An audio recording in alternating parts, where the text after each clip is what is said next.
కడప జిల్లాలో జగన్కు ఊపిరాడకుండా చేస్తున్న టీడీపీ కడప జిల్లా స్థానిక సంస్థ ఎన్నికల్లోనూ పైచేయి సాధించేందుకు ముమ్మర కసరత్తు మొదలుపెట్టింది. ఈ అంశంపై స్వయంగా ఏపీ ముఖ్యమంత్రి టీడీపీ అధినేత చంద్రబాబు దృష్టి పెట్టడంతో ఈ సీటును వైసీపీ దక్కించుకోవడం అంత ఈజీ కాదనిపిస్తోంది. రీసెంట్గా కడప జిల్లా నాయకులతో సమావేశం ఏర్పాటు చేసిన చంద్రబాబు కడప ఎమ్మెల్సీ సీటు గెలుచుకోవడం వల్ల పార్టీకి ఎలాంటి ప్రయోజనం ఉంటుందో వారికి వివరించారని తెలుస్తోంది. ఈ సందర్భంగా ఆయన కడప జిల్లా నాయకులకు పలు అంశాలపై కూలంకుషంగా చర్చించినట్లు సమాచారం. ప్రస్తుతం కడపలో టీడీపీ గాలి వీస్తోందని, మీరంతా ఆత్మరక్షణ ధోరణి వేడాలని కడప జిల్లా నేతలకు చంద్రబాబు సూచించినట్లు టాక్. కడప ఎమ్మెల్సీ సీటును గెలుచుకోవడం ద్వారా వైసీపీపై పూర్తి స్థాయి పట్టు దొరుకుతుందని, ఇందుకోసం ఇంతకంటే మంచి అవకాశం రాదని ఏపీ సీఎం వారికి స్పష్టం చేశారు.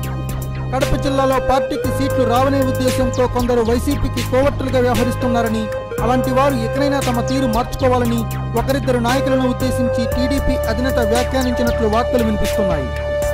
మొత్తానికి టార్గెట్ కడప టీడీపీకి ఎంత ముఖ్యమో చంద్రబాబు వివరించడంతో కడప జిల్లా నేతలు సైతం స్థానిక సంస్థల ఎన్నికల్లో గెలుపుపై సీరియస్గా ఫోకస్ చేశారని తెలుస్తోంది.